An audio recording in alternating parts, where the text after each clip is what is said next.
Good morning to all. Fundamental के अंदर जो अपना इम्पोर्टेंट टॉपिक पढ़ रहे हैं वो है वाइटल साइन। और वाइटल साइन के अंदर अपने कल डिस्कशन किया था कि वाइटल साइन क्या होता है और कितने प्रकार के होते हैं और उसको कैसे असेसमेंट किया जाता है। तो सबसे पहले अपन पढ़े थे बॉडी टेम्परेचर। बॉडी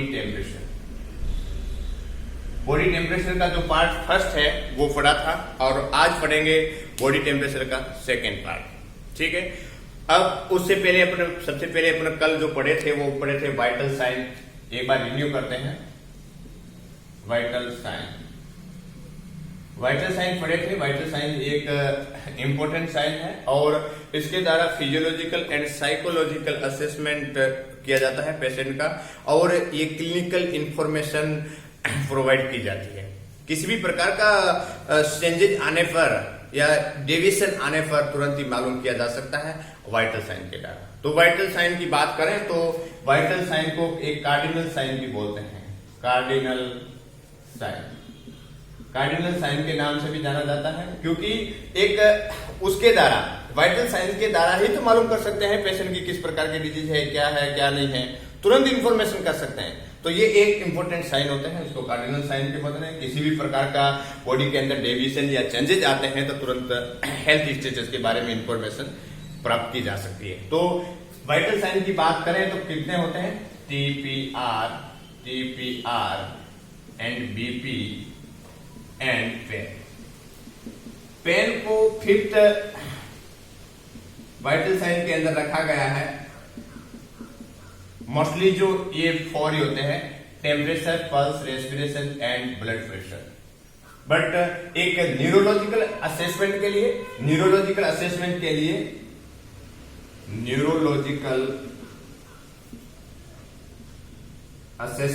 लिए पेन को भी वाइटल साइन के अंदर इंक्लूड किया गया है। ठीक है, जैसे पेशेंट आईसीयू के अंदर है, कोमा के अंदर है, तो उस कंडीशन के अंदर उसका बीपी पल्स टेम्परेचर मान लीजिए बहुत कम है, तो उस कंडीशन के अंदर उसको पेन स्टिमुलेट देंगे और उसके बाद में उसको असेसमेंट करेंगे। यदि पेन देंगे, मान लीजिए कोई भी पिन चुभाते हैं तो उस कंडीशन के अंदर आई मूवमेंट कर रहा है, नहीं कर रहा है, तो उसके द्वारा भी अपन पेशेंट की बॉडी का स्टेटस देख सकते हैं।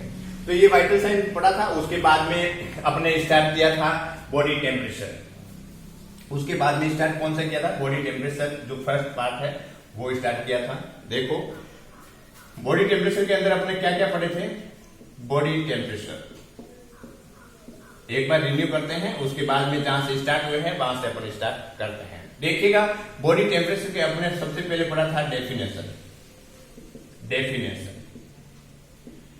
तो बॉडी टेम्परेचर क्या है? तो बॉडी टेम्परेचर है कि बॉडी के अंदर जो तापमान है, तापक्रम है, हीट है, वही तो बॉडी टेम्परेचर है। तो it balance between the thermogenesis and thermolysis, मतलब हीट का प्रोडक्शन हो रहा है और हीट का लॉस हो रहा है, इसके बीच का जो बैलेंस है उसको बोलते हैं बॉडी टेम्परेचर, है ना। तो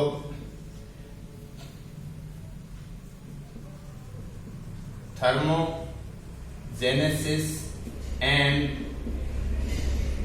थर्मोलाइसिस, इन दोनों के बीच का जो बैलेंस है उसको बोलते हैं बॉडी टेम्परेचर।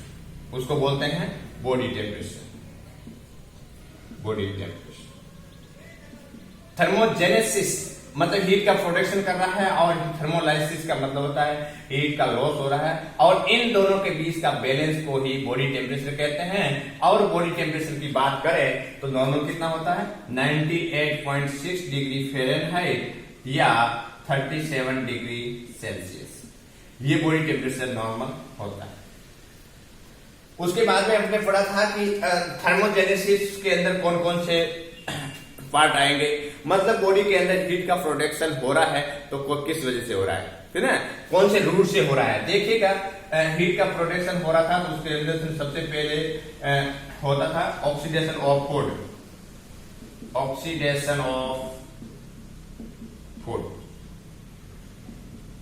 फूड का ऑक्सीडेशन हुआ है, और उस फूड के ऑक्सीडेशन की वजह से क्या हो रहा है? हीट का क्या हो रहा है? प्रोडक्शन हो रहा है, हीट का उत्पादन हो रहा है, जैसे मेटाबॉलिज्म हो रहा है। तो ऑक्सीडेशन ऑफ द फूड हो रहा था। दूसरा रहा था तीसरा था इमोशन, चौथे नंबर पे था हार्मोनल इफेक्ट, और उसके बाद में था डिजीज कंडीशन। फिफ्थ नंबर पे था डिजीज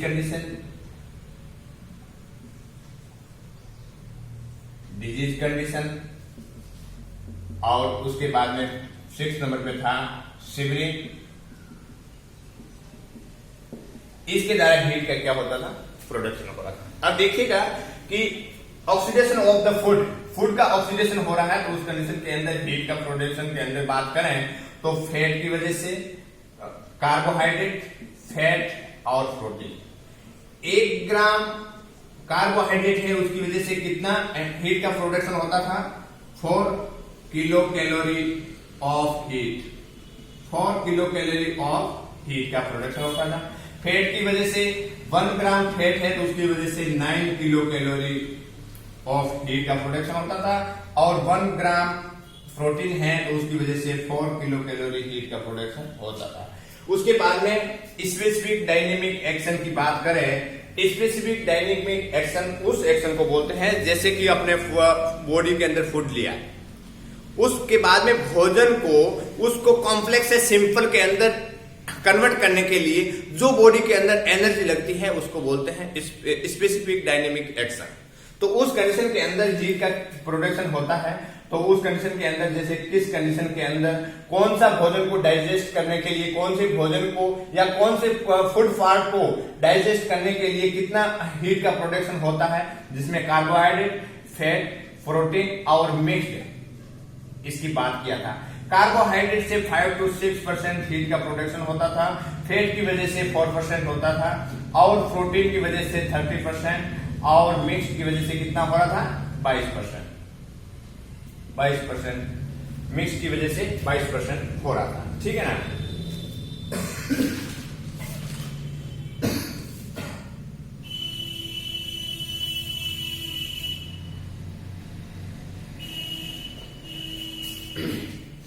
बाईस नहीं 12%, 12% हो रहा था, ठीक है। टोटल कितना हो गया, ठीक है। तो ये स्पेसिफिक डायनेमिक एक्शन के अंदर आएगा। दूसरा था इमोशन की वजह से भी हीट का प्रोडक्शन होता है, और उस कंडीशन के अंदर हार्मोनल इफेक्ट। देखिएगा हार्मोनल इफेक्ट के अंदर थायराइड हार्मोन है या एड्रिनल हार्मोन है। उस ये थायराइड हार्मोन का क्या काम होता है, मेटाबॉलिज्म ऑफ द फूड होता है। जैसे ही बॉडी का अंदर मेटाबॉलिज्म होगा तो उस कंडीशन के अंदर हीट का प्रोडक्शन होगा। या थायराइड या एड्रिनल ग्लैंड है, उसकी एक्टिविटी इंक्रीज होगी, जिसके वजह से हीट का क्या होगा, प्रोडक्शन होगा। उसके बाद में है डिजीज कंडीशन। किसी भी प्रकार की डिजीज होती है, उस डिजीज को एक पैथोजेनिक डिफेंस मैकेनिज्म अपनाने के लिए, एक प्रोटेक्टिव डिफेंस मैकेनिज्म के लिए क्या है, हीट का प्रोडक्शन होता है। और शिवरिंग के अंदर क्या होता है, मसल्स का कॉन्ट्रैक्शन होता है, मसल्स का कॉन्ट्रैक्शन होगा, और मसल्स का कॉन्ट्रैक्शन होगा तो हीट का क्या होगा, प्रोडक्शन होगा। ये था हीट प्रोडक्शन, थर्मोजेनेसिस। उसके बाद में था थर्मोलाइसिस। थर्मोलाइसिस के अंदर अपने क्या देखा था कि थर्मोलाइसिस के अंदर हीट का क्या हो रहा है, लॉस हो रहा है। ये तो है बॉडी के अंदर हीट का प्रोडक्शन हो रहा है। अब जितना प्रोडक्शन हो रहा है लॉस नहीं हो रहा है, तो उस कंडीशन के अंदर टेम्परेचर बढ़ जाएगा। अपने डेफिनेशन में बात ये क्या था कि balance between the thermogenesis and thermolysis are known as the body temperature. तो थर्मोलाइसिस की बात करें, थर्मोलाइसिस के अंदर कहां से हीट का लॉस होगा, किडनी से, लंग से, जीएच सिस्टम से, गैस्ट्रोइंटेस्टाइन से, और उसके बाद में स्किन से। किडनी से यूरिन के थ्रू जाएगा, लंग्स के अंदर हवा के साथ में, एयर के साथ में, उसके बाद में गैस्ट्रोइंटेस्टाइन जैसे स्टूल पास करते हैं, तो उस स्टूल के साथ में जो हीट का लॉस होगा। और स्किन के अंदर अपने मेथड की बात किया था, उस कंडीशन के अंदर कन्वेक्शन,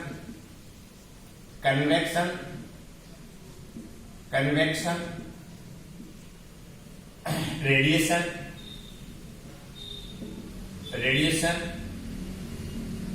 इवेपोरेशन, इसके द्वारा हीट का क्या हो रहा था, लॉस हो रहा था, है ना।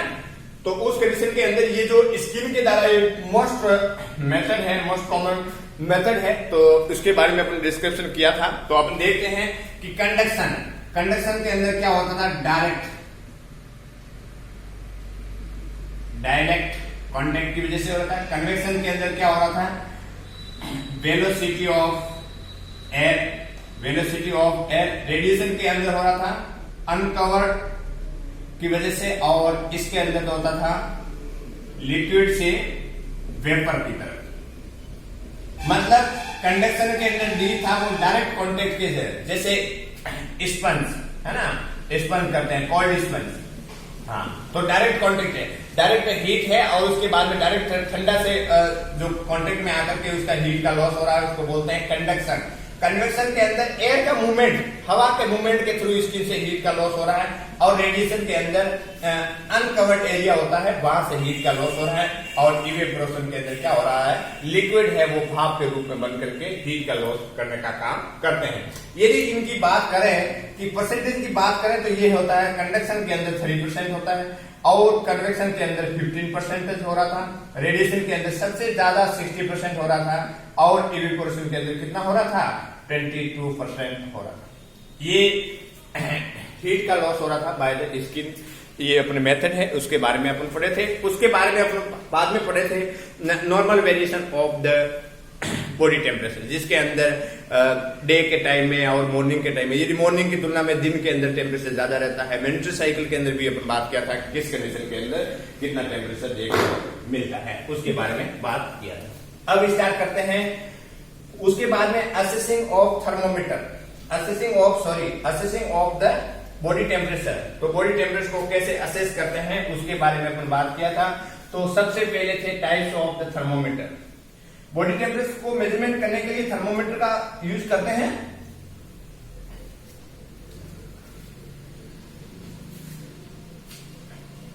देखो कल से स्टार्ट करते हैं, नेक्स्ट आगे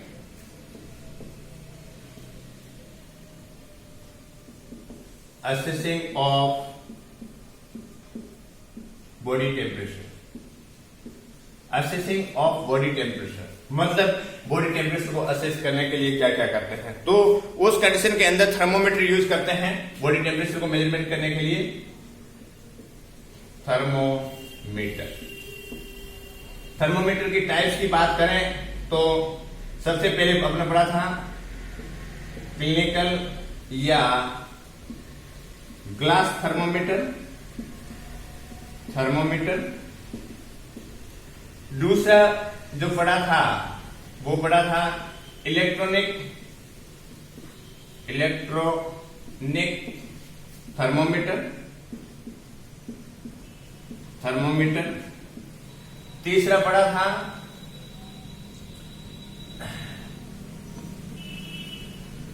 टेम्पेनिक मेम्ब्रेन थर्मोमीटर। उसके बाद में चौथे नंबर पे था डिस्पोजल पेपर थर्मोमीटर। तो ये थर्मोमीटर के बारे में अपन पढ़ाई किया था। उसके बाद में इलेक्ट्रॉनिक थर्मोमीटर जो इलेक्ट्रॉनिक रीडिंग देता है, टेम्पेनिक मेम्ब्रेन वो होता है जो कान के अंदर लगाया जाता है, और डिस्पोजल पेपर थर्मोमीटर होता है। अब देखते हैं अपन सबसे most common use in the hospital के अंदर कौन सा किया जाता है। वो किया जाता है क्लिनिकल थर्मोमीटर या ग्लास थर्मोमीटर। अब इसके बारे में बात करते हैं कि इससे कैसे मेजरमेंट करते हैं, कौन कौन से रूट होते हैं। देख चलते हैं, आज स्टार्ट करते हैं अपन का नेक्स्ट टॉपिक बॉडी टेम्परेचर का सेकेंड पार्ट, जिसके अंदर है क्लिनिकल थर्मोमीटर या ग्लास थर्मोमीटर। क्लिनिकल थर्मोमीटर या ग्लास थर्मोमीटर। सबसे पहले हेडिंग है clinical thermometer. Clinical thermometer most common use in the hospital. लिखिएगा most common use in hospital. Hospital के अंदर मोस्ट कॉमन यूज किया जाता है। और उसके अंदर रीडिंग की बात करें, क्लिनिकल थर्मोमीटर की रीडिंग की बात करें, लोवेस्ट रीडिंग और हाईएस्ट रीडिंग, हाईएस्ट रीडिंग। अब देखते हैं ये लोवेस्ट रीडिंग क्या होती है, हाईएस्ट रीडिंग क्या होती है, उसके बारे में भी बात करेंगे। लोवेस्ट रीडिंग की बात करें तो 35 डिग्री सेल्सियस या 95 डिग्री फ़ारेनहाइट के अंदर रहेगा। और हाईएस्ट रीडिंग की बात करें तो वो 43.3 डिग्री सेल्सियस या 110 डिग्री फ़ारेनहाइट रहेगा।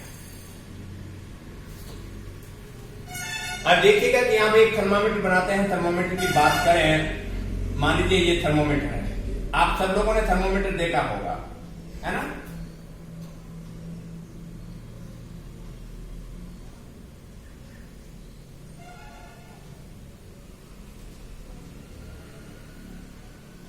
ये थर्मोमीटर है, ठीक है। इस थर्मोमीटर के पार्ट का ये वाला जो पार्ट है उसको क्या बोलेंगे, बल्ब। और उसके ये वाला पार्ट होता है उसको बोलेंगे स्टीम, स्टीम। और इसके अंदर क्या भरा हुआ रहता है, मरकरी, है ना। इसके बाद में इसमें क्या होता है, मरकरी, मरकरी होता है। और मरकरी क्यों होता है कि ये हीट के प्रति बहुत ही सेंसिटिव होती है, ठीक है ना। और उसके अंदर क्या होता है, यहाँ पे जो होती है रीडिंग होती है और एक बड़ी लाइन होती है, एक छोटी लाइन होती है, ठीक है ना। 10 के बाद में एक लाइन होती है ऐसे। तो इस साइड में भी होती है, इस साइड में भी होती है, ये रीडिंग बोलते हैं, ठीक है ना। तो इसी के बारे में बोले कि हाईएस्ट रीडिंग कौन सी होती है, लोवेस्ट रीडिंग कौन सी होती है। जो लोवेस्ट रीडिंग देखने को मिलेगी वो देखने को मिलेगी 35 डिग्री सेल्सियस या 95 डिग्री फ़ारेनहाइट। इसके अंदर दोनों ही हैं, दोनों ही मेजरमेंट किया हुआ है, फ़ारेनहाइट एंड सेल्सियस दोनों के बारे में बताया गया है। उसके अंदर एक रीडिंग लिखा हुआ है, ठीक है ना। तो लोवेस्ट की बात करें तो 35 या 95 डिग्री फ़ारेनहाइट इसमें रहेगी। और यदि हाईएस्ट रीडिंग देखने को मिलेगी तो वो 43.3 या 110 डिग्री फ़ारेनहाइट देखने को मिलेगा, ठीक है। अब इसके बाद में देखते हैं कि part of the thermometer, part of the thermometer. Thermometer के दो पार्ट होते हैं, मैंने आपको बताया भी था। सबसे पहले है बल्ब और दूसरा है स्टीम। बल्ब जो पार्ट होता है वो यहाँ वाला पार्ट होता है जिसके अंदर से अपन बॉडी के अंदर टेम्परेचर को करते हैं, मेजरमेंट करते हैं, ठीक है। और स्टीम होता है जो ये वाला पार्ट, ऊपर वाला पार्ट होता है।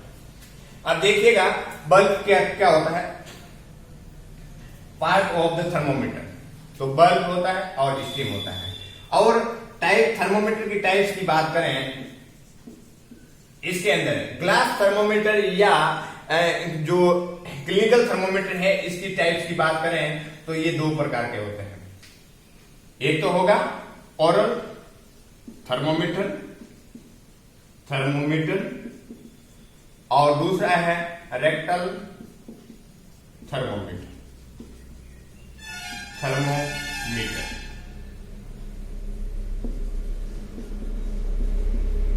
देखिएगा कि थर्मोमीटर के अंदर मैंने आपको बताया है कि थर्मोमीटर के अंदर दो पार्ट होते हैं, बल्ब और स्टीम। बल्ब और स्टीम ये पार्ट होता है, ठीक है। और बात करें तो क्लिनिकल या ये जो ग्लास थर्मोमीटर है ये भी दो प्रकार के होते हैं, जिसमें पहला रहेगा वो ओरल थर्मोमीटर रहेगा और दूसरा रहेगा वो रेक्टल थर्मोमीटर रहेगा।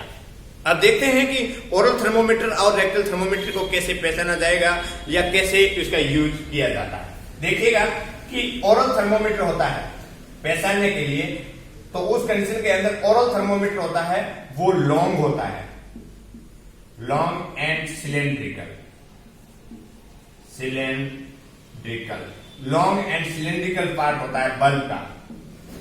बल्ब होता है ओरल थर्मोमीटर के अंदर वो लॉन्ग और सिलेंड्रिकल होता है। और जो रेक्टल थर्मोमीटर का जो बल्ब होगा वो रहेगा थिक एंड शॉर्ट रहेगा। इसके द्वारा अपन पहचान सकते हैं कि ये ओरल थर्मोमीटर है या रेक्टल थर्मोमीटर है। जैसे कि ये थर्मोमीटर बनाया, ये थर्मोमीटर है, तो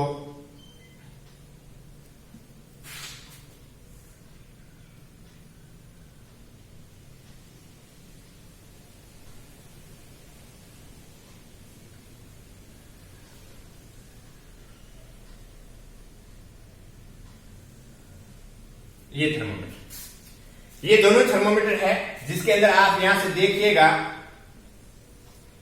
कि जो ओरल थर्मोमीटर है वो क्या है, लॉन्ग एंड सिलेंड्रिकल है। ये वाला पार्ट है वो सिलेंड्रिकल भी है और लंबा भी है, ठीक है, बल्ब वाला पार्ट। और रेक्टल थर्मोमीटर के अंदर क्या है कि ये शॉर्ट है और थिक है ना, मोटा है और क्या है, शॉर्ट। तो इसके द्वारा अपन कंफर्म कर सकते हैं कि थर्मोमीटर, ओरल थर्मोमीटर में क्या होता है और रेक्टल थर्मोमीटर के अंदर क्या होता है। अब देखिएगा, इसके आगे लिखिए, बहुत ही इंपॉर्टेंट टॉपिक है और बेसिक बातें भी है, इसलिए सारी बातें को ध्यान में रखना है। एक एक पॉइंट कॉम्पिटिटिव एग्जाम की तरफ से या अपने जो एग्जाम की तरफ से बहुत ही इंपॉर्टेंट है, तो इसलिए इसको ध्यान रखना है।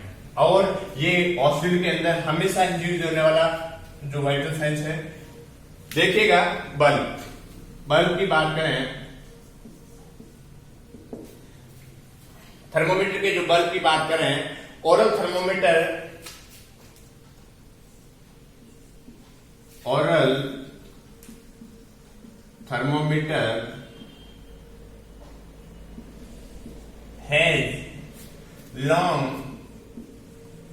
long and cylindrical, long and cylindrical and rectal thermometer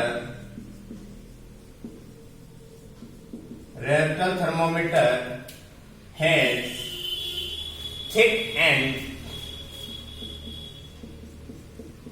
and soft। ये तो इसका बल्ब का पार्ट का होता है, ठीक है। अब देखते हैं स्टीम।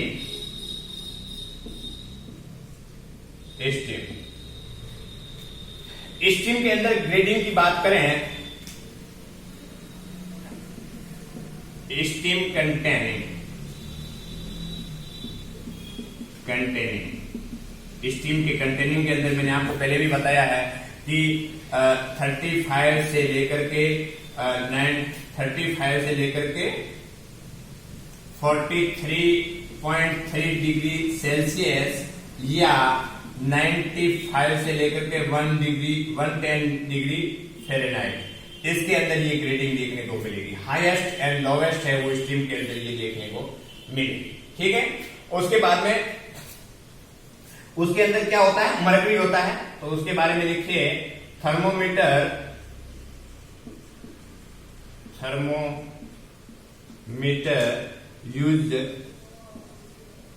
uses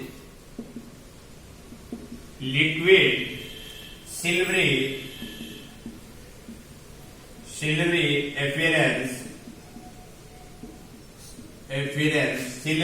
appearance मेटल, जिसको बोलते हैं मरकरी बोलते हैं, और ये यूज किया जाता है।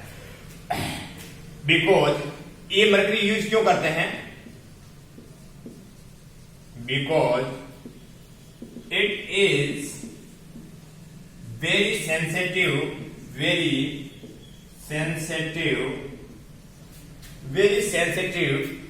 टू टेम्परेचर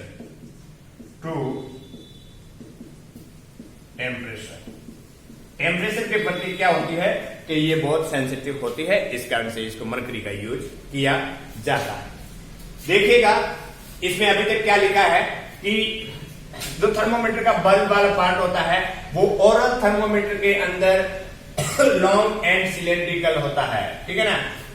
ओरल थर्मोमीटर है उसके अंदर लॉन्ग एंड सिलेंड्रिकल वाला पार्ट होता है, और उसके बाद में रेक्टल थर्मोमीटर होता है, उस कंडीशन के रेक्टल थर्मोमीटर होता है उसके अंदर थिक एंड शॉर्ट रहेगा, रेक्टल के अंदर रहेगा थिक एंड शॉर्ट। है ना, थिक एंड सॉफ्ट, ये देखने को मिलेगा। ये बल्ब की बात है थर्मोमीटर के अंदर। दूसरा है स्टीम कंटेनिंग की बात करें तो दोनों के अंदर जो ग्रेडिंग की बात करें तो ग्रेडिंग कंटेनिंग की बात करें तो 35 टू 43 डिग्री सेल्सियस या 95 टू 1 डिग्री फ़ारेनहाइट के अंदर रहेगा।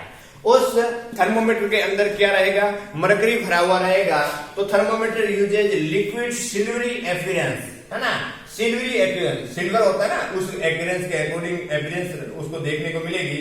और एक मेटल होता है उसको बोलते हैं मरकरी, ठीक है ना। अब थर्मोमीटर के अंदर या बीपी इंस्ट्रूमेंट होते हैं उसके अंदर मरकरी यूज क्यों करते हैं, क्योंकि because it is very sensitive to temperature, ये टेम्परेचर के प्रति बहुत ही सेंसिटिव होती है। जैसे ही टेम्परेचर आएगा तो उसको वो चेंजेस होगा, वो एक्सपेल होगी, ठीक है ना, वो फैलेगी। तो उस कंडीशन के अंदर अपन उसको यूज किया जाता है। अब देखते हैं next.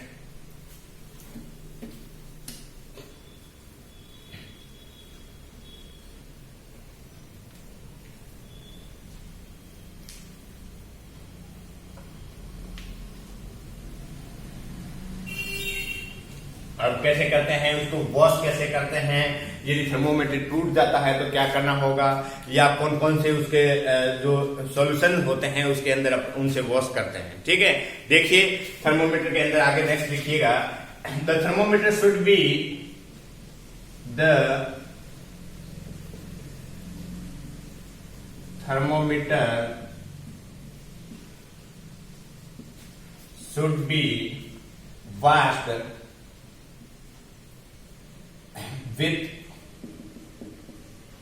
washed with soap and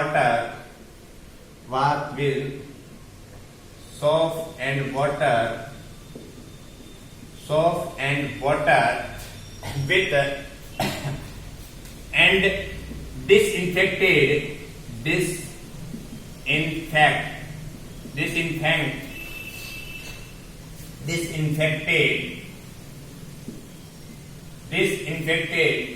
and good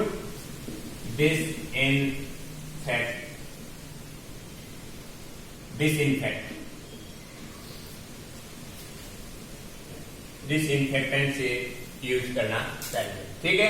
ये लिख लीजिएगा, उसके बारे में समझाते हैं। और उसके बाद में कौन कौन से डिसइंफेक्टेंट होते हैं, जैसे सेवलॉन,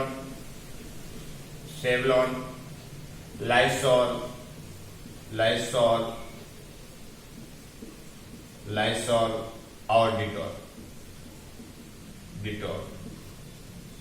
इसका यूज किया जाता है। उसके बाद में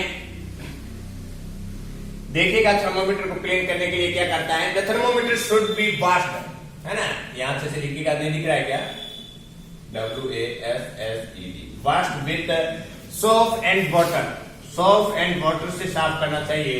एंड डिसइंफेक्टेड, है ना, सोप वाटर या डिसइंफेक्टेंट होते हैं उससे साफ करना चाहिए, या गुड डिसइंफेक्टेंट होते हैं, ठीक है ना, जो बैक्टीरिया को डिस्ट्रॉय करते हैं, माइक्रो ऑर्गेनिज्म को डिस्ट्रॉय करने के लिए डिसइंफेक्टेंट आते हैं, है ना, destroy the micro organism.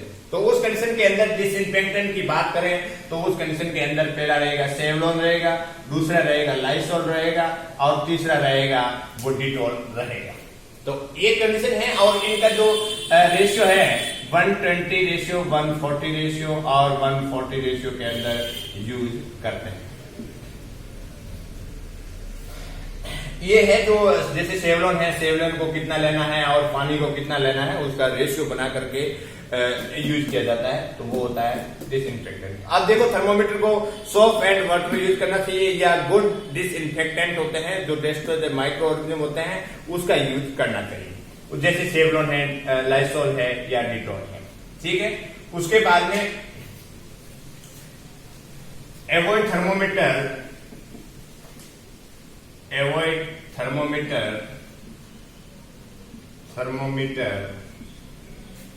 thermometer washing with hot water to prevent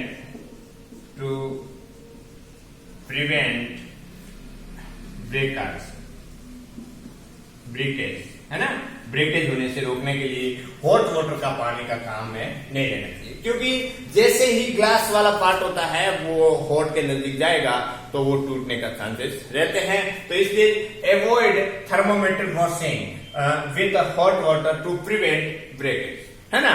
तो थर्मोमीटर टूट जाएगा, इसलिए गर्म पानी से यूज नहीं करना चाहिए और गुड डिसइंफेक्टेंट होते हैं उसका यूज करना चाहिए, जिसमें सेवलॉन है, लाइसोल है और डिटॉल रहेगा। उसके बाद में थर्मोमीटर की बात करें, इस स्मॉल लाइन, जैसे थर्मोमीटर के अंदर क्या है, इसको रहने दीजिए, इसको बाद में लिखिए। अब देखिएगा यदि थर्मोमीटर टूट भी जाता है, अब अपनी बात क्या है कि किससे यूज करना चाहिए और किससे नहीं करना चाहिए। यदि किसी कंडीशन से यदि थर्मोमीटर टूट भी जाता है, on breaking of thermometer, on breaking of thermometer, तो थर्मोमीटर यदि टूट जाता है तो उस कंडीशन के अंदर क्या करना है, क्योंकि नहीं टूटेगा। बहुत सारा कारण है जिसकी वजह से टूट सकता है, लापरवाही की वजह से टूट सकता है, पेशेंट को लगाया हुआ है उस कंडीशन के अंदर, ये लूज किया है हाथ तो उस कंडीशन के अंदर टूट सकता है, किसी कारण से भी थर्मोमीटर टूटेगा। और थर्मोमीटर टूट जाने की वजह से उसके अंदर मरकरी है वो बाहर निकलेगी, और मरकरी आपने देखा होगा कि बहुत ही डेंजरस होती है। यदि वो डायरेक्ट स्किन के कांटेक्ट में आती है तो कैंसर कॉज कर सकती है। तो उस कंडीशन के अंदर एक नर्सिंग स्टाफ को, एक नर्स को मालूम होना चाहिए कि उस मरकरी को कैसे डिस्पोजल करना है। तो देखिए कि यदि टूट भी जाता है तो उस कंडीशन के अंदर क्या करना है, पिक अप द, यहां से लिखते हैं, pick up the mercury, pick up the mercury bye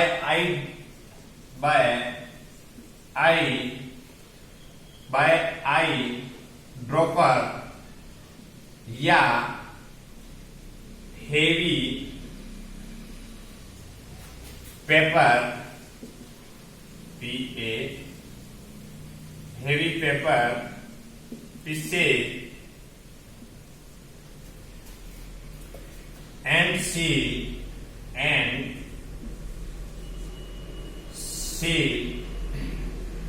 in plastic, in plastic zipper bag, plastic zipper bag, ठीक है। उसके बाद में नेक्स्ट लाइन लिखिएगा इसके आगे ही,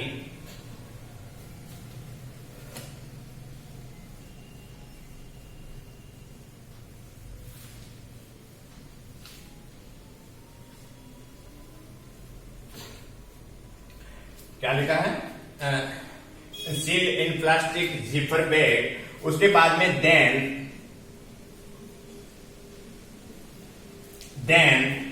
इन सेकेंड बैग, सेकेंड बैग के अंदर रखना है। और उसके बाद में देन इन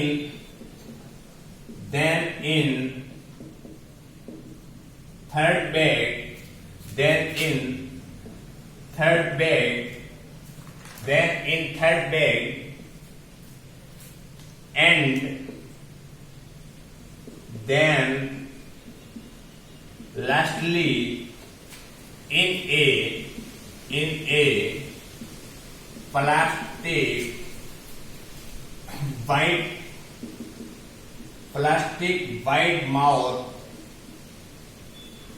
plastic wide mouth sealed container,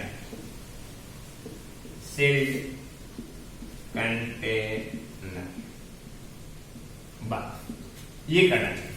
देखिएगा यदि थर्मोमीटर क्या हो रहा है, ऑन ब्रेकिंग ऑफ थर्मोमीटर, यदि थर्मोमीटर टूट भी गया है तो उस कंडीशन के अंदर क्या करना है। डायरेक्ट थर्मोमीटर टूटा है उस कंडीशन के अंदर या कोई डिसइंफेक्टेंट सॉल्यूशन है या हाथ से लेना है, नहीं, ये एक गलत टेक्निक है। एक स्टैंडर्ड प्रोटोकॉल ये कहता है कि उस कंडीशन के अंदर यदि टूट गया है तो पिक अप द मरकरी, उस मरकरी को पिकअप करना है by the eye dropper, I dropper या हेवी पेपर होता है उसकी वजह से होना है ना।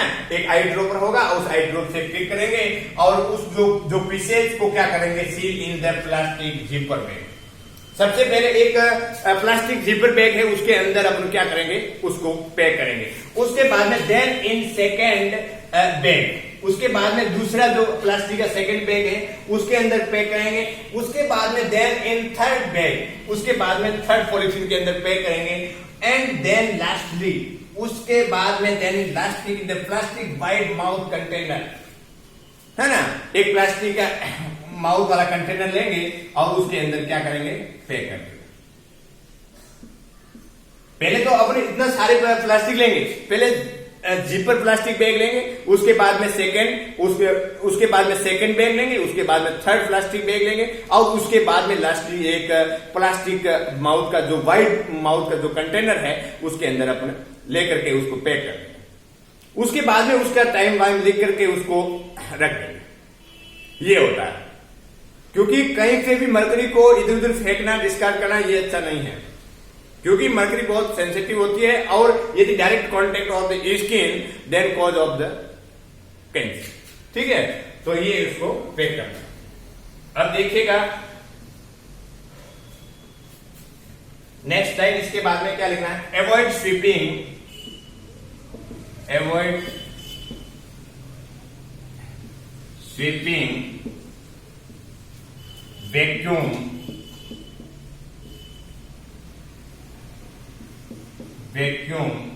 and use of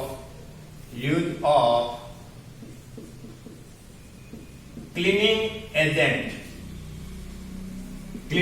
है उसका यूज नहीं करना चाहिए। ठीक है ना, तो एवॉइड मतलब रोकना है। जैसे मरकरी को जैसे स्वीपिंग करते हैं, है ना, या उसको वैक्यूम से उसको इकट्ठा करते हैं, या use of the cleaning agent होते हैं, तो ये नहीं करना चाहिए, ये रोकना चाहिए, ये ऐसा नहीं करना चाहिए। ठीक है ना, एक करने का प्रॉपर है कि एक आई ड्रॉपर लेंगे, उसके अपना पिक करेंगे, स्मॉल जो पीसेज है, मरकरी जैसे ही वो गिरेगी तो वो छोटे छोटे छोटे छोटे बूंद के रूप में हो जाएगा। तो उस कंडीशन के अंदर आई ड्रॉपर से उसको एक क्या करेंगे, एक जिपर बैग करने लगेंगे, उसके बाद में 2-3 प्लास्टिक की बैग लेंगे, उसके बाद में एक प्लास्टिक का वाइड माउथ का कंटेनर रहेंगे, उसके अंदर सील लगा करके रख लेंगे। ठीक है ना, तो ये अपन करेंगे। उसके बाद में है, ये हो गया आपका बेसिक थर्मामीटर के बारे में। अब देखते हैं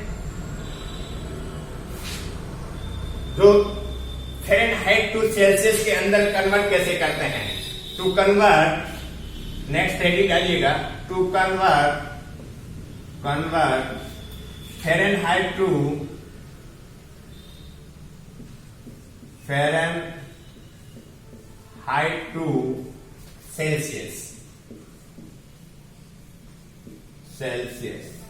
फ़ारेनहाइट टू सेल्सियस के अंदर कन्वर्ट कैसे करते हैं, फ़ारेनहाइट टू सेल्सियस के अंदर कन्वर्ट कैसे करते हैं, उसका फॉर्मूला देखिएगा।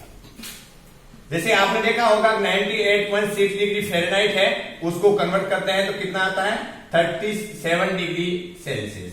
ये इक्वल है, तो उसको कन्वर्ट कैसे करते हैं उसके बारे में देखिएगा। तो उस कंडीशन के अंदर लिखिएगा, सबसे पहले करते हैं अपन Fahrenheit to Celsius, Fahrenheit to Celsius convert Fahrenheit to Celsius. इसके अंदर करते हैं तो कौन सा फॉर्मूला यूज होता है देखिएगा, C बराबर F-32 इंटू 5/9, या C बराबर F-32/1.8। ये फॉर्मूला यूज किया जाता है। दूसरा है कन्वर्ट, सेकंड है convert in Celsius to Fahrenheit. Celsius to Fahrenheit के अंदर कन्वर्ट करते हैं तो उस कंडीशन के अंदर फॉर्मूला क्या रहेगा, F बराबर C इंटू 9/5 प्लस 32, या F बराबर C 1.8 इंटू C प्लस 32, ये फॉर्मूला है।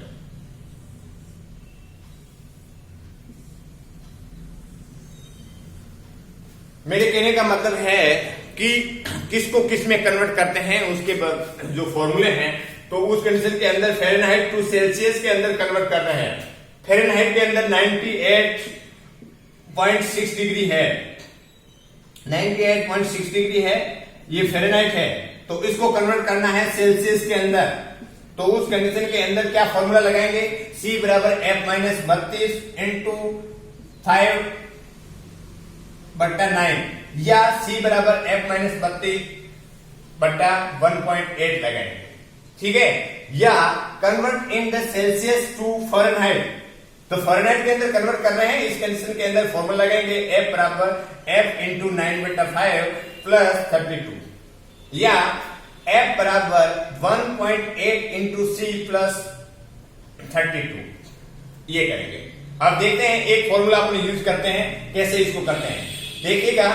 यहां पे करते हैं फ़ारेनहाइट टू सेल्सियस के अंदर कन्वर्ट करना है, तो उस कंडीशन के अंदर आप ये फॉर्मूला लगाएंगे, C लिख लेंगे, सेल्सियस में कन्वर्ट करना है, तो F माइनस 32, F का वैल्यू कितना है 98.6, उसके बाद में माइनस 32 लगा देंगे और उसके बाद में क्या कर देंगे 1.8 का भाग देंगे। यदि इनका भाग देते हैं तो वो कितना आता है 37.37 डिग्री सेल्सियस, ये आएगा, देख लीजिएगा भाग देख करके। दूसरा, यदि फ़ारेनहाइट के अंदर कन्वर्ट करना है तो अपन को सेल्सियस की वैल्यू दे रखी होगी, तो आप देखिएगा या तो इस फॉर्मूले से कर लो या इस फॉर्मूले से कर लो, दोनों ही एक फॉर्मूला है, यहाँ पे और लगा करके दिया हुआ है ना, तो उस कंडीशन के अंदर दोनों ही एक ही फॉर्मूले हैं, तो इस फॉर्मूले से अपन दोनों में कन्वर्ट कर सकते हैं, जो जिसमें एग्जाम में आता है उसके अकॉर्डिंग, ठीक है। देखिएगा कन्वर्ट सेल्सियस टू फ़ारेनहाइट के अंदर यदि बात करें तो यहाँ पे फ़ारेनहाइट की बात कर रहे हैं, देखिए F बराबर 1.8, तो मैंने 1.8 लिख दिया, इनटू क्या बोला C की वैल्यू कितनी है 37, या कोई भी वैल्यू हो, जैसे 43.3 कर लो, 40 डिग्री कर लो, जो भी देगा उस कंडीशन में C की अपनी वैल्यू रख दी 37 डिग्री, और उसके बाद में प्लस क्या करना है 32 करना है। देखिएगा इनको जो कन्वर्ट करते हैं कितना आता है 66.6, और उसके बाद में प्लस 32 जोड़ दीजिए, कितना होगा 98.6, हुआ कि नहीं हुआ। तो उस कंडीशन के अंदर ये फॉर्मूले है, कन्वर्ट करने हैं, ये आपको आना चाहिए। कन्वर्ट किस में करना है, Fahrenheit to Celsius, Celsius to Fahrenheit, इसके अंदर दोनों फॉर्मूले हैं। इसके अंदर आपको एग्जाम्पल देकर के आपको घर पे प्रैक्टिस करना है, और जैसे ही कभी एग्जाम में आता है तो उस कंडीशन के अंदर आप तुरंत कन्वर्ट कर सकते हैं। तो ये हो गया Fahrenheit to Celsius, Celsius to Fahrenheit convert formula, ठीक है ना। एक स्केल से दूसरे स्केल के अंदर चेंज कैसे करते हैं उसके बारे में बात की, ये फॉर्मूला है, ठीक है ना। One scale to other scale change the following formula, है ना। तो उस कंडीशन के अंदर Fahrenheit to Celsius, Celsius to Fahrenheit के अंदर कन्वर्ट किया जा रहा है। उसके बाद में आप देखिएगा common site of temperature, common site of temperature, next heading common site of temperature, common site of temperature. पानी पी लेते हैं थोड़ा।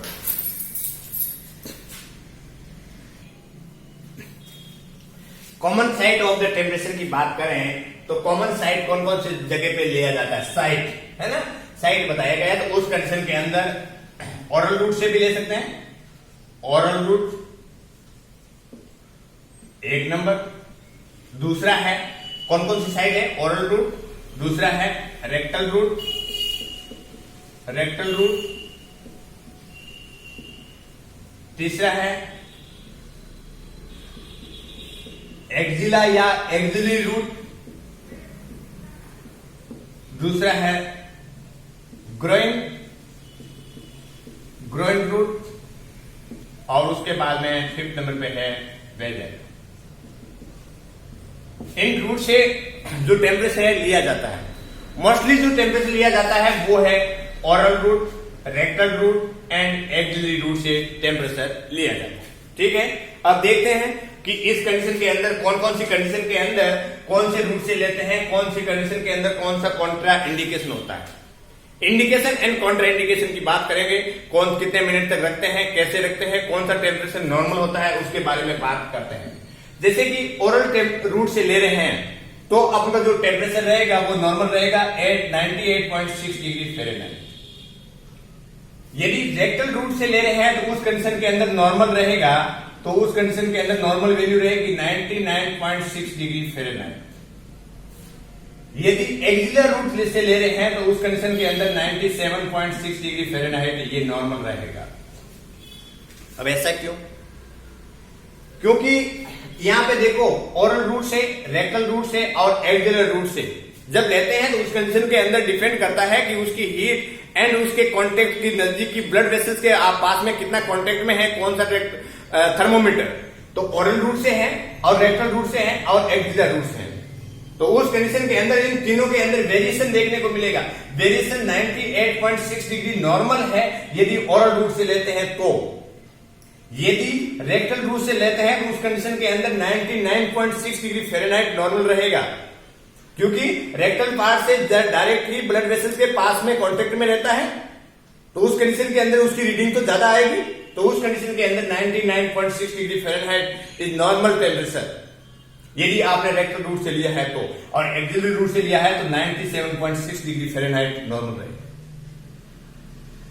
ये नॉर्मल रहेगा, ऐसा नहीं है कि आप 98.6 डिग्री फ़ारेनहाइट के ऊपर आपने कर दो। आपने कौन से रूट से लिया है?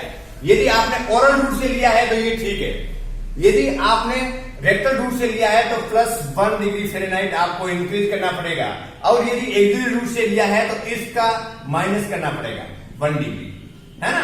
1 डिग्री इससे कम करना पड़ेगा, 1 डिग्री से ज्यादा करना पड़ेगा, है ना। ये 98.6 का एक बढ़ाया रेक्टल रूट से हो गया, एक घटाया किसको, कौन सा रूट हो गया, एक्सिलर रूट हो गया।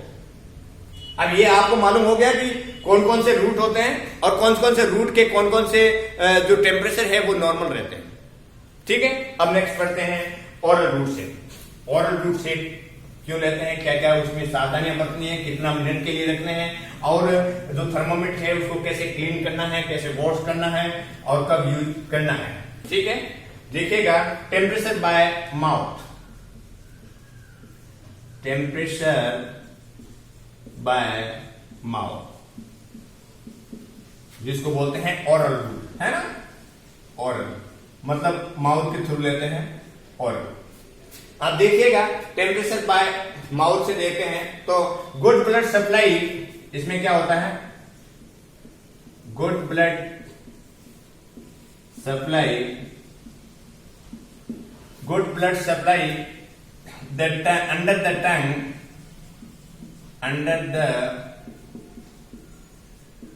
under the tongue, no need to privacy, no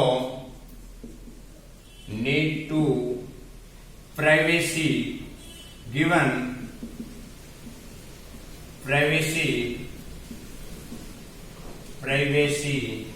to patient। ठीक है ना, तो इस कंडीशन के अंदर किसी भी प्रकार की प्राइवेसी देने की जरूरत नहीं है।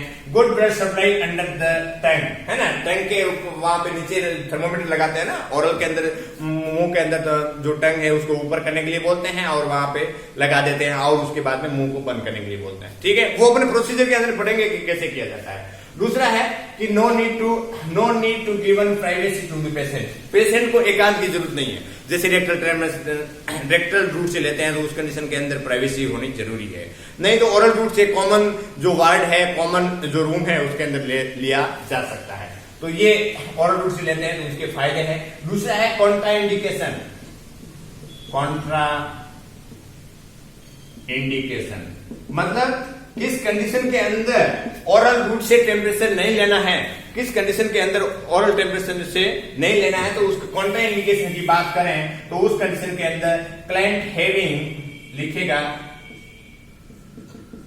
क्लाइंट हैविंग कन्वल्सन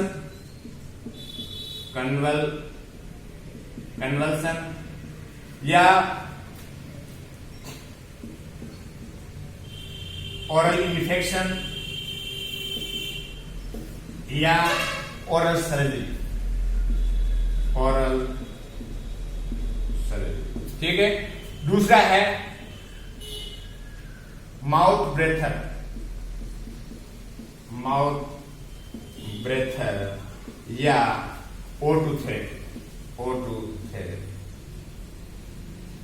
उसके बाद में तीसरा है फ्रीक्वेंट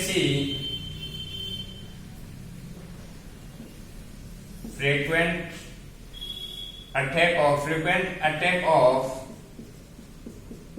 ऑफ कफ। उसके बाद में है children under 6 year of age, तो उस कंडीशन के अंदर यूज नहीं करना है। उसके बाद में 5th नंबर पे है at least 15 to 30 minutes after ingestion of hot या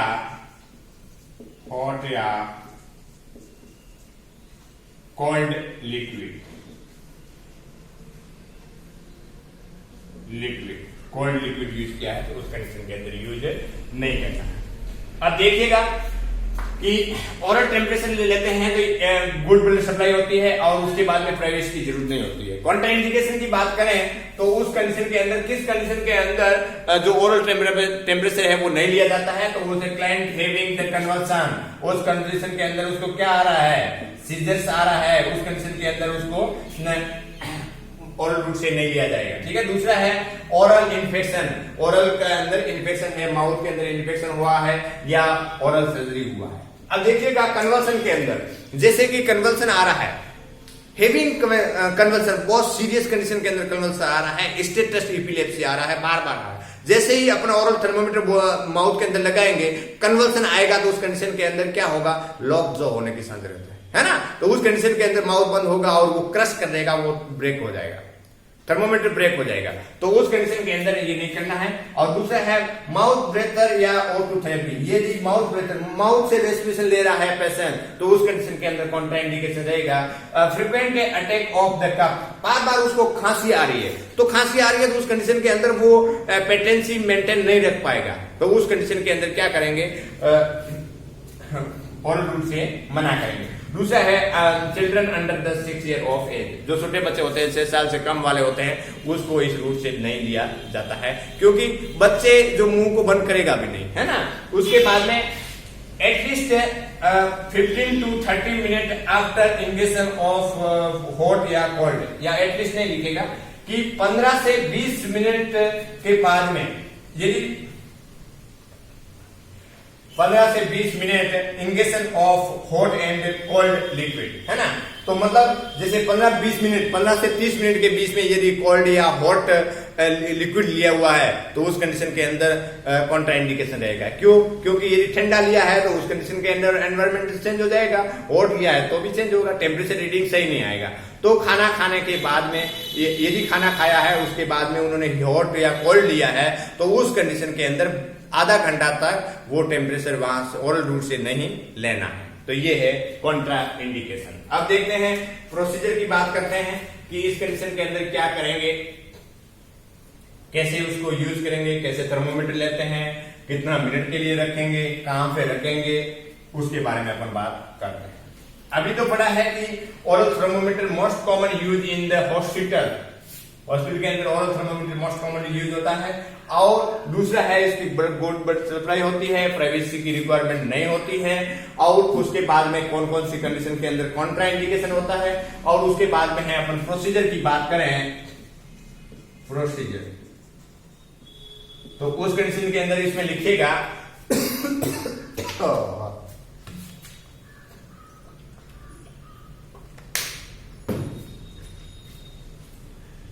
temperature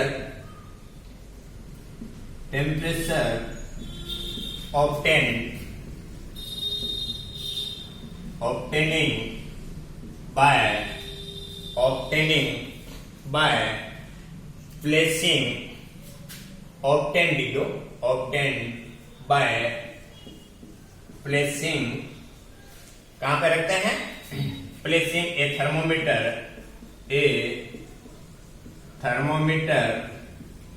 placing a thermometer under the patient tank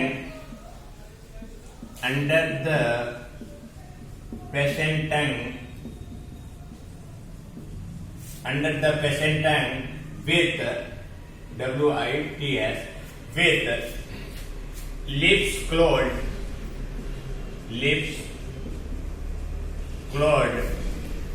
closed for 2 minutes ये करेंगे। ठीक है, उसके बाद में लिखिएगा wipe the thermometer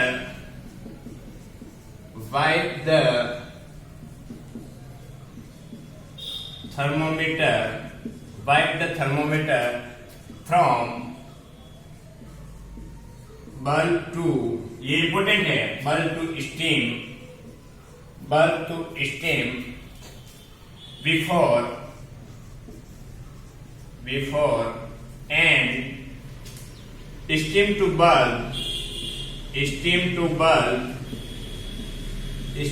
bulb after taking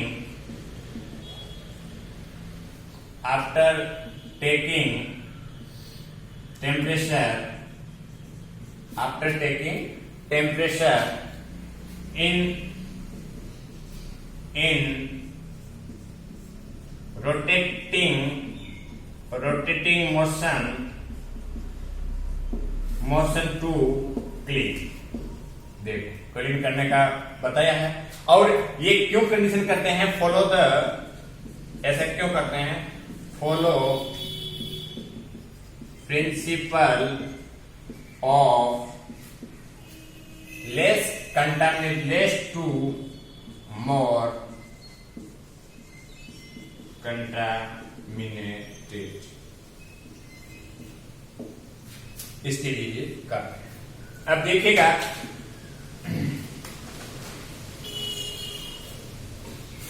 procedure की बात करें तो अपने ओरल जो टेम्परेचर पढ़ रहे हैं, ओरल रूट से जो टेम्परेचर ले रहे हैं उसके बारे में पढ़ रहे हैं। तो ओरल टेम्परेचर से जो रूट ले रहे हैं उस कंडीशन के अंदर जीभ के नीचे जो थर्मोमीटर रखेंगे। अब देखते हैं the temperature obtained by placing the thermometer under the patient tongue. जीभ के पेशेंट के नीचे रखेंगे, पेशेंट का जो जीभ है उसके नीचे रखेंगे with lips closed for 2 minute. अब देखिएगा ओरल रूट से ले रहे हैं तो उस कंडीशन के अंदर कितना मिनट के लिए उसको होल्ड करके रखना है। माउथ के अंदर दिया तो ऐसा नहीं माउथ के अंदर लगा हुआ ही रखना चाहिए, नहीं। उस कंडीशन के अंदर ओरल टेम्परेचर लिया है तो सबसे पहले पेशेंट को बोलेंगे जीभ को ऊपर करो, उसके बाद में नीचे लगा दिया और उसके बाद में उसको क्लोज कर दिया। सारे प्रोसीजर पहले बताएंगे, वो अपने प्रैक्टिकल में बात करते हैं कैसे किया जाएगा। ठीक है, दूसरा है 2 मिनट के लिए उसको टाइम देखना है और 2 मिनट के बाद में उसको वापस रिमूव करना है और रिमूव करने के बाद में अपन उसको रीडिंग को देखेंगे। ठीक है ना। उस कंडीशन के अंदर वाइप मतलब उसको कैसे पोंछना है, उसको कैसे क्लीन करना है। तो आपने देखा होगा कि यहां पे है ना, ये लाइन लिख दिया होगा आपने, देखिएगा कि ये एक प्लास्टिक कंटेनर है, उस प्लास्टिक कंटेनर के अंदर जो थर्मोमीटर है वो रखा हुआ है। एक कांच का बोतल होता है, उसके अंदर ये रखते हैं, है ना, और इसके अंदर क्या है, ये थर्मोमीटर रखा हुआ है, ये थर्मोमीटर। ये थर्मोमीटर का है, यहाँ पे क्या होता है, कॉटन रखा हुआ होता है, यहाँ पे कॉटन होता है। ये आपने इसके अंदर क्या भरा हुआ होता है, डिसइंफेक्टेंट भरा होता है, डिसइंफेक्टेंट। गुड डिसइंफेक्टेंट होते हैं जिसमें कौन कौन सा मैंने आपको दिखाया है, सेवलॉन, लाइसॉल और डिटॉल। ये इसके अंदर भरा हुआ होता है, उस जो रेशियो दिया हुआ है उसके अकॉर्डिंग। अब मान लीजिए कि इसके अंदर रखा हुआ है, थर्मोमीटर रखा हुआ है, इसके अंदर सॉल्यूशन डाला हुआ है, और उसके बाद में जैसे लिखा हुआ है wipe the thermometer from the bulb to stem before. यदि इसके अंदर रखा हुआ है एक कंटेनर है उसके अंदर रखा हुआ है और उसके अंदर जैसे ही अपन लेते हैं तो मान लीजिए यहां से लिया है तो इस कंडीशन के अंदर ये थर्मोमीटर है। मेरा अच्छा पेंटिंग नहीं है क्योंकि मेरे को पेंटिंग में अच्छा नहीं लगता है, ना मेरे को आता है। ये थर्मोमीटर है,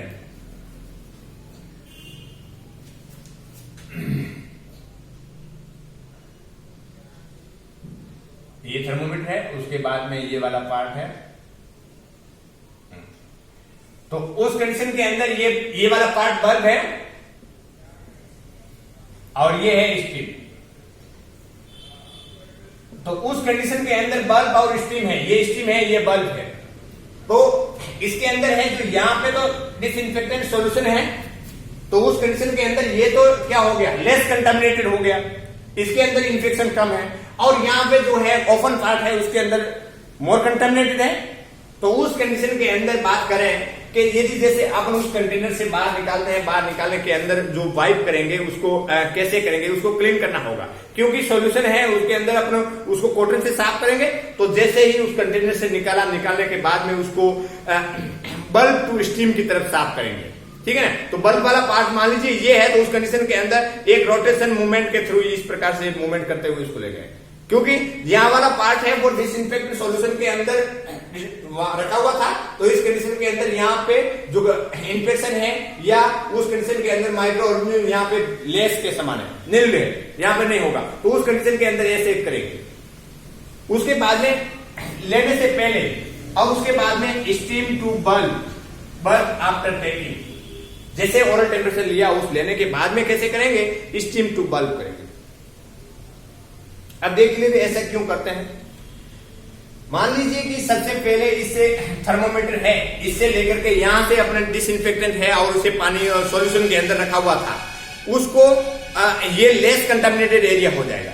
उसके बाद में ऊपर वाला जो ओपन वाला पार्ट था उसके अंदर जो सॉल्यूशन घोला हुआ नहीं था वो ऊपर रखा हुआ, तो उस कंडीशन के अंदर क्या होगा, वो मोर कंटामिनेटेड है, यहाँ पे माइक्रो ऑर्गेनिज्म हो भी सकते हैं। यदि आपने इस हिसाब से ऐसे जो टेम्परेचर लेने से पहले यदि आपने ऊपर से नीचे की तरफ या स्टीम टू बल्ब की तरफ रखा तो यहाँ पे जो कंटामिनेटेड एरिया है वो मोर है और यहाँ पे लेस है, तो उस कंडीशन के अंदर यहाँ का इन्फेक्शन है वो नीचे की तरफ जाएगा और यहाँ पे क्या हो जाएगा, इन्फेक्टेड हो जाएगा। जैसे इन्फेक्टेड होगा उसके बाद में अपन लगाएंगे तो पेशेंट के अंदर इन्फेक्शन जाने के चांसेस रहते हैं। तो उस कंडीशन के अंदर हमेशा हमेशा थर्मोमीटर को क्लीन करने का होगा। तो उस कंडीशन के अंदर सबसे पहले जो बल्ब टू स्टीम करेगा, जैसे अपने निकालने के बाद में बल्ब वाला पार्ट को यहां से क्लीन करते हुए ऐसे रोटेट मोशन के अंदर करते हुए उसको क्लीन करेंगे और उस पेशेंट को लगा देंगे। अब देखिएगा लगा दिया, लगाने के बाद में 2 मिनट के बाद में वापस निकालते हैं और अपन रीडिंग पढ़ते हैं, उसके बाद में भी क्लीन करना है, या तो ऐसा तो नहीं है कि डायरेक्ट उसके अंदर डाल देना है। तो उस कंडीशन के अंदर आपने देख लिया, रीडिंग देखने के बाद में अपन क्या करेंगे, स्टीम टू बल्ब वापस उसको मॉप करते हुए क्लीन करेंगे। अब देखिएगा कि उस कंडीशन के अंदर माउथ के अंदर गया है, तो माउथ के अंदर गया है तो ये पार्ट क्या हो गया है, इन्फेक्टेड हो गया है। उस कंडीशन के अंदर लेस कंटामिनेटेड ये माना जाएगा और मोर कंटामिनेटेड जो बल्ब वाला पार्ट माना जाएगा। तो उस कंडीशन के अंदर यहां से क्लीन करते हुए, यहां से लेते हुए इसको यहां से क्लीन करके हुए उसको डिस्कार्ड कर देंगे और उसके बाद में इस जो प्लास्टिक कंटेनर है जिसमें सेवलॉन वाला जो कंटेंट बनाया हुआ है उसके अंदर वापस कर देंगे, ठीक है।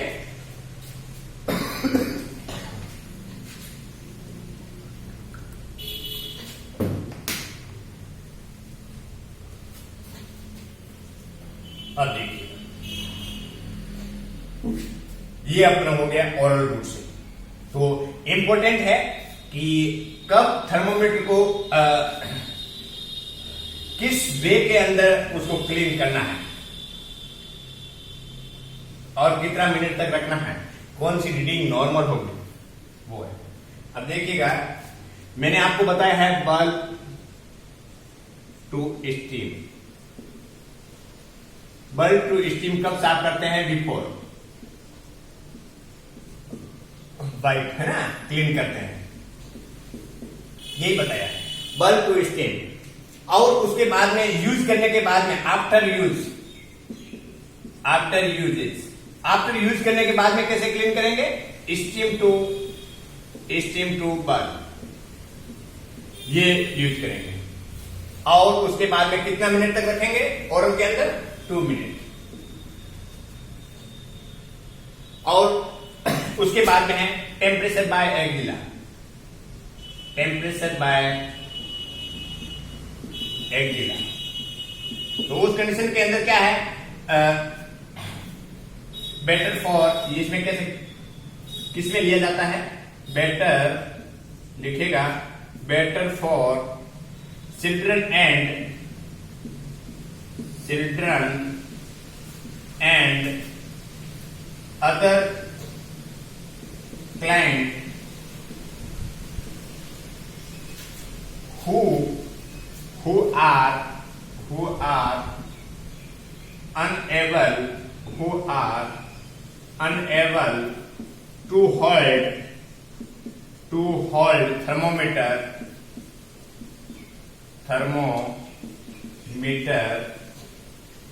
in mouth, जो थर्मोमीटर है इसमें क्या लिखा हुआ है, बेटर फॉर द चिल्ड्रन, बच्चों के अंदर ये बेटर है, and other client who are unable to hold thermometer in the mouth, mouth के अंदर जो होल्ड नहीं कर पाता है या माउथ को पूरा बंद नहीं कर पाता है, तो उस कंडीशन के अंदर जो है एक्जिला रूट से लिया जाता है। ठीक है, उसके बाद में है temperature by rectum, temperature by rectum. और उसके बाद में भी टेम्परेचर लेने के लिए कितना मिनट ले हैं, नेक्स्ट एक लाइन और लिख लीजिएगा इसमें भी, इसके अंदर लिखिएगा प्रोसीजर, प्रोसीजर के अंदर क्या लिखना है, प्रोसीजर के अंदर लिखिए एक्जिला के अंदर, ठीक है, 3 to 5 मिनट, 3 से 5 मिनट रखना है। Affects of the axilla, affects of axilla, affects of axilla, और एक्जिला को क्या करता है, अफेक्ट्स ऑफ एक्जिला के अंदर ले रखना है, ठीक है ना। जैसे उसके बाद में जैसे affects of the axilla, axilla वाला पार्ट से ऊपर वाला पार्ट है उसको रखना है, और क्लोज, टाइटली क्लोज करना है ना, एंड टाइटली क्लोज, ताकि यदि लूज रखा तो उस कंडीशन के अंदर क्या होगा कि रॉन्ग रीडिंग देखने को मिल सकती है। ठीक है, तो ये प्रोसीजर रहेगा, इसके अंदर 3 to 5 मिनट के अंदर रखना है। ओरल टेम्परेचर के अंदर 2 मिनट का रखा था, और इसके अंदर है 3 to 5 मिनट। उसके बाद में है temperature by rectal route, temperature by rectal route,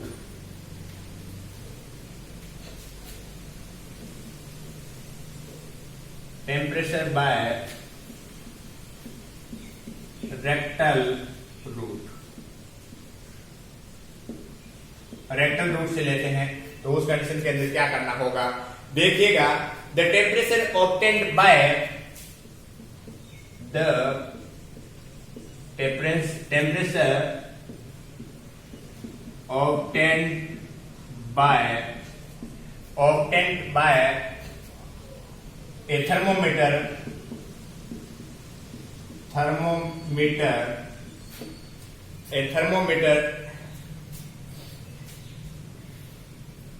into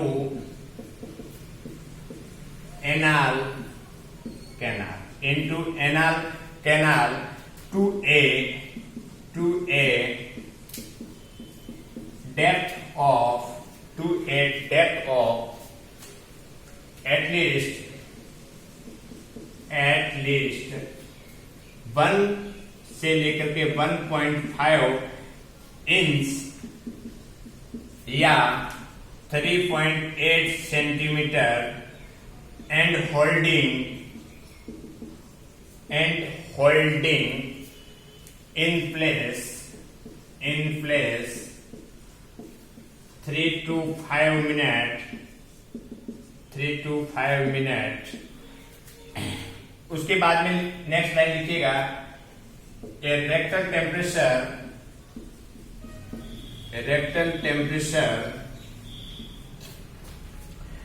is more accurate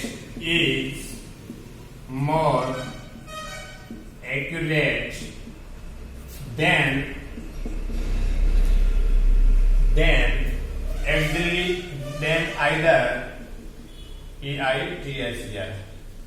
either oral या auxiliary temperature, axillary temperature. Accurate होता है because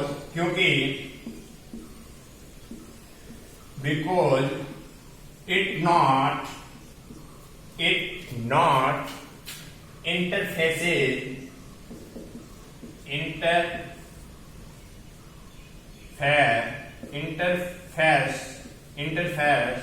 with external environment external environment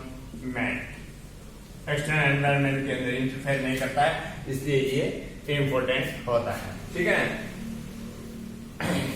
अब देखिएगा temperature by the rectal route. अब देखिए रेक्टल रूट से जो temperature लेते हैं तो उस कंडीशन के अंदर the temperature obtained by the thermometer in the anal canal, है ना, रेक्टम में या एनाल कैनल के अंदर टेम्परेचर थर्मोमीटर इंसर्ट करवाएंगे। और यदि डेप्थ की बात करेंगे कि कितना अंदर इंसर्ट करवाते हैं तो 1 से 1.5 इंचेस या 3.8 सेंटीमीटर अंदर इंसर्ट करवाते हैं and holding the 3 to 5 minute, 3 से 5 मिनट के अंदर होल्ड करके रखते हैं। और इंसर्ट कितना करवाते हैं 1 से 1.5, और कहां इंसर्ट करवाते हैं एनाल कैनाल के अंदर इंसर्ट करवाते हैं। ठीक है। दूसरा है rectal temperature is more accurate, एक एक्यूरेट रीडिंग इसमें देता है और देन द आइदर ओरल या एक्सिलरी टेम्परेचर, ओरल या एक्सिलरी टेम्परेचर इस कंडीशन के अंदर से उससे ज्यादा एक्यूरेट देते हैं, क्योंकि because it not interferes with the external environment. Anal canal के अंदर एक प्रॉपर रूप से अंदर इंसर्ट करवाएंगे तो बाहर का वातावरण से कोई इसका फर्क नहीं पड़ेगा, तो उस कंडीशन के अंदर एक एक्यूरेट रीडिंग देगी। यदि टंग से अंदर किया, टंग के अंदर जो थर्मोमीटर लगाते हैं उस कंडीशन के अंदर वो टंग के पास में अटैच हुआ है नहीं हुआ है या माउथ को क्लोज कर दिया है तो उस कंडीशन के अंदर रॉन्ग रीडिंग देखने को मिल सकती है। दूसरा एक्सिलर पार्ट वाला है या क्लॉथ का कपड़ा अटैच हो गया है या लूज है तो उस कंडीशन के अंदर भी रीडिंग गलत आ सकती है। तो इस कंडीशन के अंदर मोर एक्यूरेट रीडिंग देखने को मिलेगी रेक्टल रूट से। ठीक है ना। इसलिए इस कंडीशन को बोलते हैं मोस्ट रिलायबल मेथड। तो इस कंडीशन के अंदर बोलते हैं most reliable method. Most reliable method होता है, मोस्ट रिलायबल मेथड होता है ये रेक्टल रूट से। ठीक है। दूसरा मोस्ट कॉमन रूट रहेगा, वो रहेगा ओरल रूट। देखो दो बात आई हुई है, मोस्ट कॉमन रूट और most reliable route. Most common route है वो है ओरल टेम्परेचर और मोस्ट रिलायबल रूट है या मोस्ट रिलायबल मेथड है वो कौन सा है रेक्टल रूट। अब देखते हैं रेक्टल रूट से कॉन्ट्रा इंडिकेशन, है ना। रेक्टल रूट से टेम्परेचर ले रहे हैं तो कौन कौन सी कंडीशन के अंदर कॉन्ट्रा इंडिकेशन रहेगा। देखिए बहुत धीरे धीरे पढ़ा रहे हैं ताकि एक एक बात आपको अच्छे से समझ में आए, कोई भी किसी भी प्रकार का कोई दिक्कत न रहे। देखिए कॉन्ट्रा इंडिकेशन। अब रेक्टल रूट से कॉन्ट्रा इंडिकेशन कौन कौन से हो सकते हैं। देखिए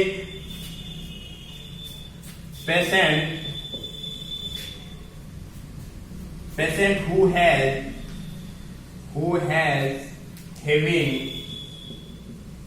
डायरिया की कंडीशन के अंदर। दूसरा है रेक्टल इन्फेक्ट, दूसरा है rectal infect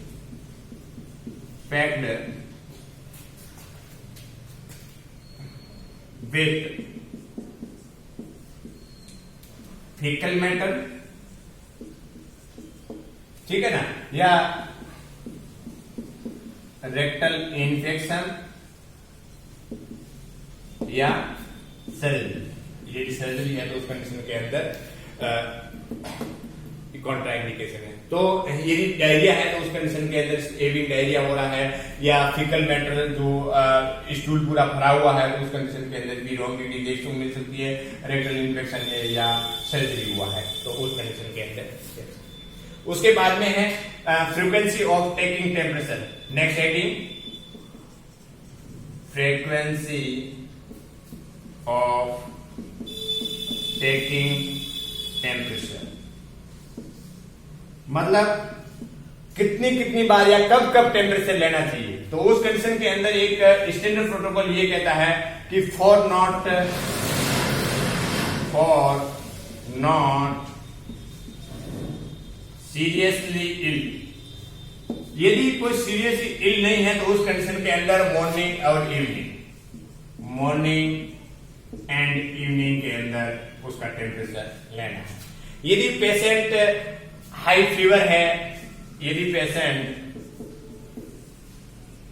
high fever and post operative, जो पेशेंट होते हैं पोस्ट ऑपरेटिव पेशेंट होते हैं, तो उस कंडीशन के अंदर एवरी 4 आवर्स के अंदर लेना चाहिए। ये है फ्रीक्वेंसी, मतलब कितनी कितनी बार में, या जैसे मान लीजिए एक हेल्थ पर्सन है और पेशेंट है, पेशेंट का जो टेम्परेचर चेक करना है, तो उस कंडीशन के अंदर क्या देखेंगे कि not for seriously ill, patient तो बीमार है बट सीरियसली इल नहीं है, तो उस कंडीशन के अंदर मॉर्निंग और इवनिंग के अंदर उसका वाइटल साइन चेक करना चाहिए। यदि patient high fever and post operative patient है, ऑपरेशन हुआ है, किसी भी प्रकार का कोई सर्जरी हुआ है, उस कंडीशन के अंदर यदि जो टेम्परेचर लेंगे वो लेंगे एवरी 4 आवर्स। तो आज का ये टॉपिक जो पार्ट सेकंड है वो कंप्लीट हो गया है। उसके अंदर अपने बहुत ही इंपॉर्टेंट बातें को देखा है, तो उसको अच्छी तरह से समझिए। तो ये पार्ट फर्स्ट और पार्ट सेकंड टोटल मिला करके आपका बॉडी टेम्परेचर का कंप्लीट कोर्स हो गया है। धन्यवाद।